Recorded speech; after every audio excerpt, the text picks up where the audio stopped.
Hi dear learners, welcome to Summary Spot. അപ്പോൾ ഇന്ന് നമ്മൾ നോക്കുന്നത് കാലിക്കറ്റ് യൂണിവേഴ്സിറ്റി BA ഇംഗ്ലീഷിൻ്റെ 4th സെമസ്റ്ററിലെ ലിറ്റററി ക്രിറ്റിസിസം പേപ്പറിലെ ഒരു ടോപ്പിക്കാണ് Samuel Taylor Coleridge, ST Coleridge. Okay, so he was alive in the year 1772 to 1834. He's an English lyrical poet, critic and philosopher. And Lyrical Ballads is one of his important work which was written with Wordsworth and led to English romantic movement. അപ്പം വേർഡ്സ്വർത്തിൻ്റെ കൂടെ എഴുതിയ lyrical ballads English romantic മൂവ്മെൻറ്റിൻ്റെ ഒരു starting ആയിരുന്നു. So that is one of the important work in the life of കോളേജിൻ്റെ ജീവിതത്തിൽ ഏറ്റവും important ആയിട്ടുള്ളൊരു വർക്കാണ് ലിറിക്കൽ ബലാഡ്സ്. പിന്നെ അദ്ദേഹത്തിൻ്റെ ഒരു ഇമ്പോർട്ടൻറ്റ് വർക്കാണ് ബയോഗ്രഫിയ ലിറ്ററേറിയ. ഓക്കെ, 1817 എഴുതിയ ബയോഗ്രഫിയ Literaria. It is a significant work of literary criticism. അപ്പോൾ ബയോഗ്രഫിയ ലിറ്ററേറിയ എന്ന് പറയുന്ന വർക്കാണ് ഇവിടെ നിങ്ങൾക്ക് ഇമ്പോർട്ടൻ്റ് ആയിട്ട് ഈ ഒരു സെമിസ്റ്ററിൽ നിങ്ങളുടെ ടെക്സ്റ്റ് ബുക്കിൽ പഠിക്കാനുള്ളത്. Biographia Literaria includes intellectual autobiography, philosophy and literary theory. So Biographia ലിറ്റററിയയിൽ ഓട്ടോബയോഗ്രഫി വരുന്നുണ്ട്, കുറച്ച് ഫിലോസഫി വരുന്നുണ്ട്, കുറച്ച് ലിറ്റററി തിയറി റിലേറ്റഡ് ആയിട്ടും വരുന്നുണ്ട്. He was the first English critic to build literary criticism on a philosophical foundation.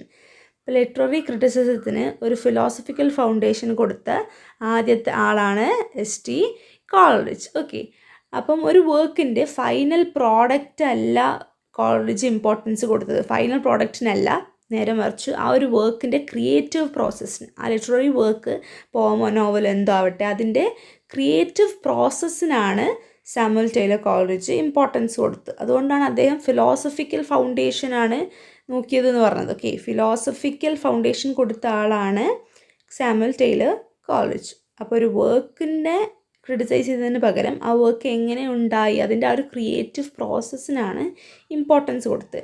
So he thought A bit more philosophical, കുറച്ചുകൂടെ philosophical ആയിട്ടുള്ള രീതിയിൽ ക്രിറ്റിസിസം ഒക്കെ ചെയ്ത ഒരു ക്രിട്ടിക്കാണ് സാമുവൽ ടൈലർ കോളറിഡ്ജ്. സോ അതിന് അദ്ദേഹത്തിൻ്റെ ഓരോ തിയറീസ് ഉണ്ട്. ഇമാജിനേഷൻ, ഇപ്പോൾ ക്രിയേറ്റീവ് പ്രോസസ്സ് എന്ന് പറയുമ്പോൾ അതിൽ വരുന്നൊരു കാര്യമാണ് ഇമാജിനേഷൻ. അല്ലേ, ലിറ്റററി വർക്ക് ക്രിയേറ്റ് ചെയ്യുമ്പം the important thing is imagination. അപ്പം സാമുവൽ ടൈലർ കോളറിഡ്ജിൻ്റെ തിയറി ഓഫ് ഇമാജിനേഷൻ ഉണ്ട്. അതിൽ ഇമാജിനേഷനും ഫാൻസിയും എന്താണെന്ന് ഡിഫറൻഷ്യേറ്റ് ചെയ്ത് പറയുന്നുണ്ട്. പിന്നെ പ്രൈമറി ഇമാജിനേഷൻ ഉണ്ട്, സെക്കൻഡറി ഇമാജിനേഷൻ ഉണ്ട്. അങ്ങനെ ആ ഒരു ഇമാജിനേഷൻ, ഒരു ഫിലോസഫിക്കൽ ആസ്പെക്റ്റുകളൊക്കെ എക്സ്പ്ലെയിൻ ചെയ്യുകയാണ് സാമുവൽ ടൈലർ കോളറിഡ്ജ് ചെയ്തിട്ടുള്ളത്. So he gave a philosophical foundation to criticism and then he focused on creative process rather than the final product.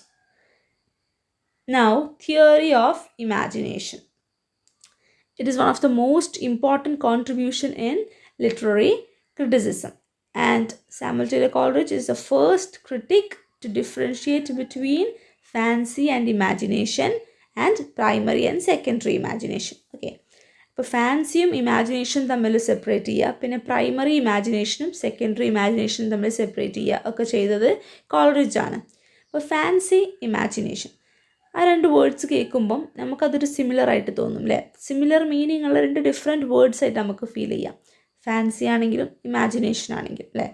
Actually both of them are different എന്നാണ് Coleridge പറയുന്നത്. Fancy വേറെയാണ്, imagination വേറെയാണ്. അപ്പോൾ രണ്ടും എന്താണെന്നുള്ളത് നമുക്ക് നോക്കാം. Now, poetry is not imitation, it is a creation based on the sensations and impressions received from the external world. അപ്പോൾ പോയട്രി എന്ന് പറഞ്ഞാൽ for Coleridge it is not just imitation. Okay, നമുക്ക് വേൾഡിൽ നിന്ന് കിട്ടുന്ന സെൻസേഷൻസും ഇംപ്രഷൻസും യൂസ് ചെയ്തിട്ട് നമ്മളൊരു സംഭവം ക്രിയേറ്റ് ചെയ്യുന്നതാണ് പോയട്രി എന്നാണ് കോളറിഡ്ജ് പറയുന്നത്.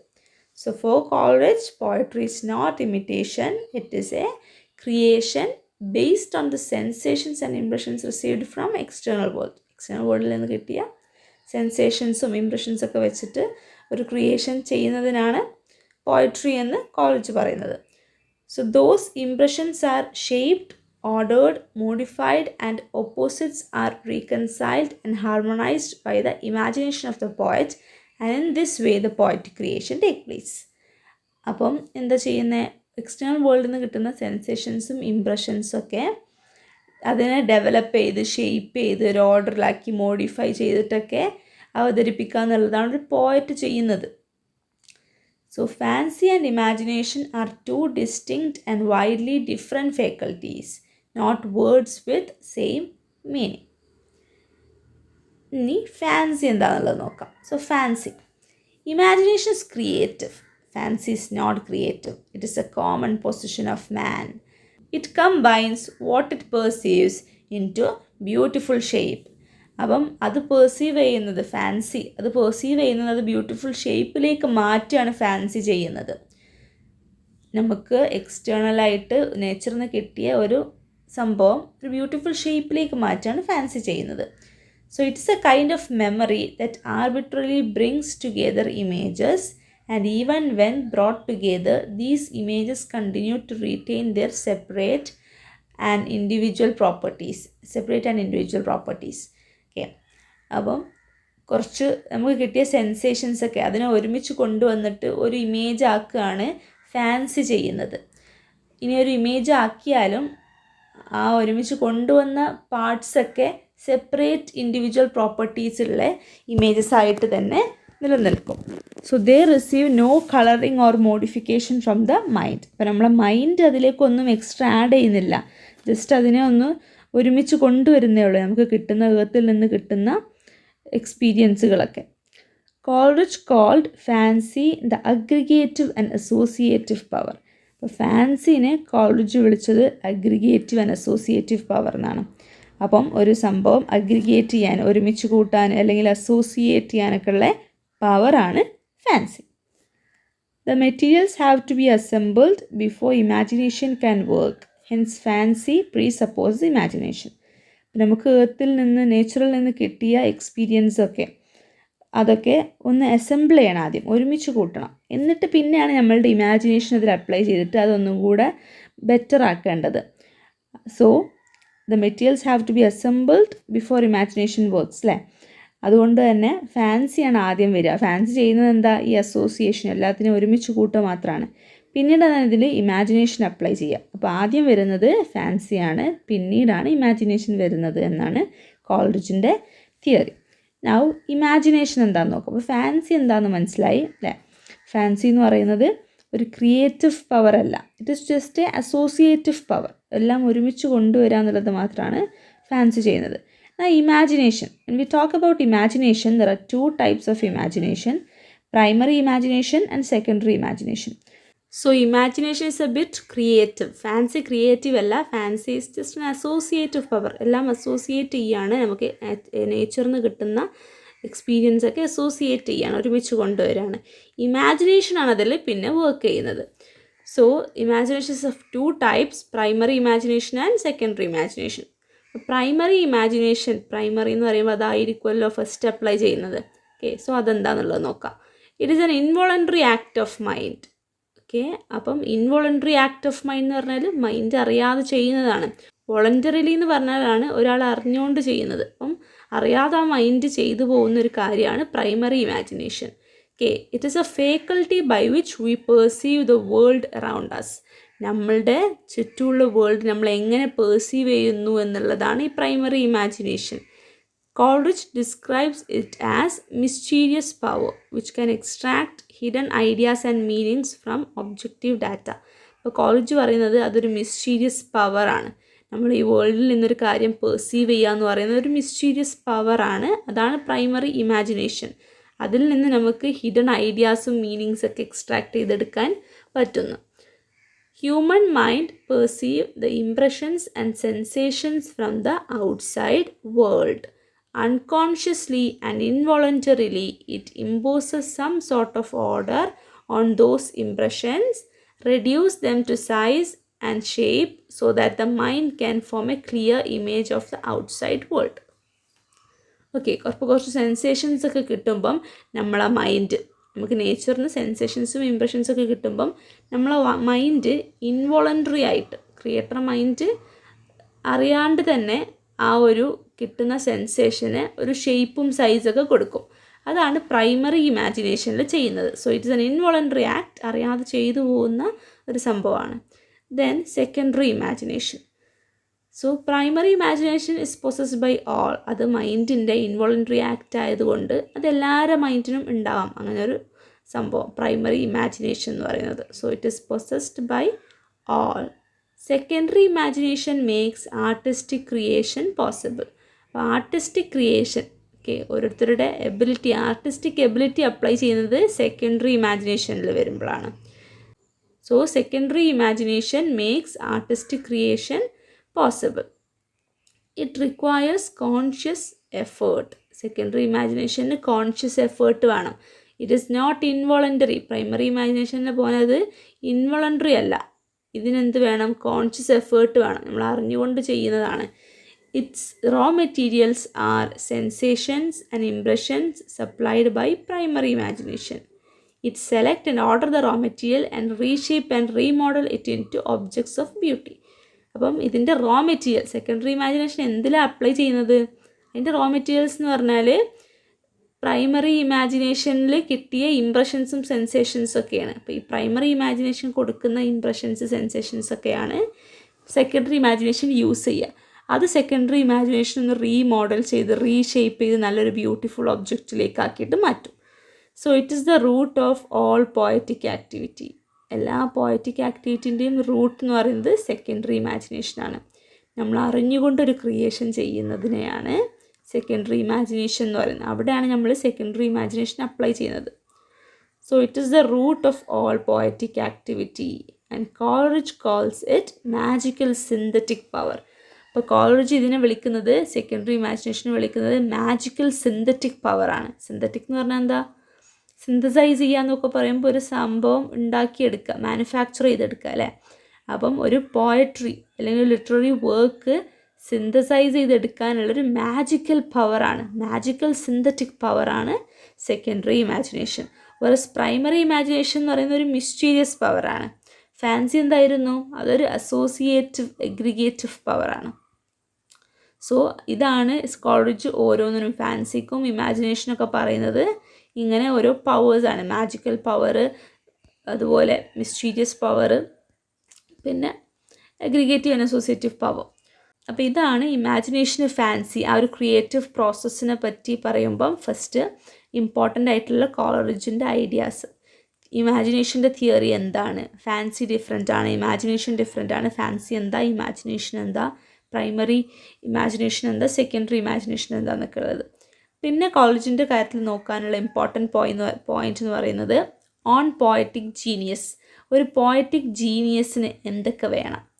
ഒരു നല്ല ജീനിയസ് ആയിട്ടുള്ളൊരു പോയറ്റിന് അല്ലെങ്കിൽ ക്രിയേറ്ററിന് എന്തൊക്കെ കപ്പബിലിറ്റീസ് വേണം എന്നുകൂടി കോളറിഡ്ജ് പറയുന്നുണ്ട്. നമ്മൾ പറഞ്ഞു കോളറിഡ്ജ് നോക്കുന്നത് ആ ഒരു പ്രോസസ്സ്, ക്രിയേറ്റീവ് പ്രോസസ്സിനെയാണ്. അപ്പോൾ അതിൽ എന്തൊക്കെ എബിലിറ്റീസ് ഒരു ജീനിയസിന്, ഒരു ക്രിയേറ്റീവ് ജീനിയസിന് വേണം എന്നും വരും. Okay, so let's go through that. അപ്പം he described about poetic power and genius by examining Shakespeare's early works, Venus and Adonis, The Rape of Lucrece. അപ്പോൾ ഷേക്സ്പിയറിൻ്റെ 2 വർക്ക്സ്, വീനസ് ആൻഡ് അഡോണിസും ദ റേപ്പ് ഓഫ് ലുക്രീസും, ഇത് രണ്ടും വെച്ചിട്ടാണ് poetic power അല്ലെങ്കിൽ poetic genius എന്താ എന്നുള്ളത് കോളറിഡ്ജ് എക്സ്പ്ലെയിൻ ചെയ്യുന്നത്. He distinguishes between genius and talent by making them identical to imagination and fancy. ഇപ്പോൾ ജീനിയസും ടാലൻറ്റും രണ്ടാണ്. ഒരാൾ ജീനിയസാ അല്ലെങ്കിൽ അയാൾക്ക് നമ്മൾ ടാലൻറ്റ് ഉണ്ട് എന്നൊക്കെ പറയുമ്പം അത് രണ്ടും സെയിം അല്ല. ജീനിയസും ടാലൻറ്റും ഡിഫറെൻ്റ് ആണ് എന്നാണ് കോളറിഡ്ജ് പറയുന്നത്. He made it similar or identical to imagination and fancy. ജീനിയസും ടാലൻറ്റും ഇമാജിനേഷനും ഫാൻസിയും പോലെയാണ് എന്നാണ് ആര് പറയുന്നത്? കോളറിഡ്ജ് പറയുന്നത്. Like imagination, genius is creative and talent is like fancy. അപ്പോൾ ഇമാജിനേഷൻ്റെ പോലെ ജീനിയസ് എന്ന് പറഞ്ഞാൽ കുറച്ച് ക്രിയേറ്റീവാണ്. കുറച്ച് ക്രിയേറ്റീവ് പവറുള്ള ഒരാൾക്കേ ജീനിയസ് ആവാൻ പറ്റുള്ളൂ അല്ലെങ്കിൽ ക്രിയേറ്റീവ് ആവാൻ പറ്റുള്ളൂ, അയാളെ ജീനിയസ് ആവുള്ളൂ. അവർ ടാലൻറ്റ് എന്ന് പറയുന്നതോ it is like fancy. Talent എന്ന് പറയുന്നത് ഫാൻസി പോലെ എല്ലാം ഒരുമിച്ച് കൂട്ടുക, അത് കോമൺ ആയിട്ട് കുറച്ച് എല്ലാവർക്കും കാണുന്ന ഒരു ഫീച്ചർ ആയിരിക്കാം ടാലൻറ്റ് എന്ന് പറയുന്നത്. ഫാൻസി ലൈക്ക് ഫാൻസിനെ പോലെ. So genius is inborn and talent is acquired. അപ്പോൾ ജീനിയസ് എന്ന് പറയുന്നത് ചില ആൾക്കാർക്ക് മാത്രം ഇൻബോൺ ആയിട്ട് കിട്ടുന്നൊരു കഴിവാണ്, അതൊരു ക്രിയേറ്റീവ് പവറാണ്. ആ ഇമാജിനേഷൻ, ജീനിയസ് എന്നൊക്കെ പറയുന്നത്. സോ ജീനിയസിനെ ഇമാജിനേഷനായിട്ടാണ് റിലേറ്റ് ചെയ്തിട്ടുള്ളത്. ടാലൻറ്റ് ഫാൻസിനായിട്ടാണ് അല്ലേ. So talent is acquired. Talent ആർക്കും ജീവിതത്തിലൂടെ എക്വയർ ചെയ്യാൻ പറ്റുന്നതാണ്. പക്ഷെ ജീനിയസ് എന്ന് പറയുന്നത് അയാൾക്ക് ഇൻബോൺ ആയിട്ടുള്ളതാണ് എന്നാണ് കോൾറിഡ്ജ് പറയുന്നത്. Then he discusses about 4 qualities of a real poetic genius. ഒരു പോയറ്റിക് ജീനിയസിൻ്റെ 4 ക്വാളിറ്റീസ്, ഒരു പോയറ്റിക് ജീനിയസിന് വേണ്ട 4 ക്വാളിറ്റീസ് എന്തൊക്കെയെന്ന് കോളേജ് പറയുന്നുണ്ട്. So one is sense of musical delight, second one is choice of the subjects, then the shaping and modifying power of imagination, then depth and energy of thought. അപ്പോൾ ഇതിലോരോന്നും എന്താണെന്നുള്ളത് നോക്കാം. So sense of musical delight, sense of musical ഡിലൈറ്റാണ് ഒരു poetic ജീനിയസിന് ആദ്യം വേണ്ടത്.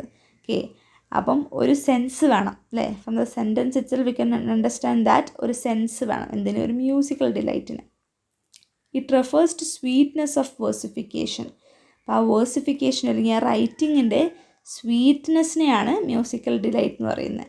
നല്ല സ്വീറ്റായിട്ട് എഴുതാനുള്ളൊരു സെൻസ് വേണം. Man with music in his soul is genius. അപ്പോൾ ഒരു മ്യൂസിക്കുള്ള സോളുള്ള ഒരാളാണ് ജീനിയസ് എന്ന് പറയാം. He's who have a sense of musical delight. Then choice of the subject. Subject is taken immediately from authors sensation and experience. പിന്നെ subject select ചെയ്യുന്നതിലും ഒരാൾ പോയറ്റിക് ജീനിയസ് ആണോ അല്ലേ എന്ന് മനസ്സിലാക്കാം. ഓക്കെ, സബ്ജക്റ്റ് ഇമ്മീഡിയറ്റ് ആയിട്ട് ഓതർക്ക് കിട്ടുന്ന സെൻസേഷൻസൊന്നും എക്സ്പീരിയൻസൊന്നും ഒക്കെ ആയിരിക്കും എടുത്തിട്ടുണ്ടാവുക. Then the shaping and modifying power of imagination. അപ്പോൾ ആ ഒരു ഷേപ്പ് ചെയ്യാനും മോഡിഫൈ ചെയ്യാനൊക്കെ ഉള്ളൊരു പവർ ഓഫ് ഇമാജിനേഷൻ ഉള്ള ആളാണ് poetic genius. It is the ability to modify idea with associated thoughts.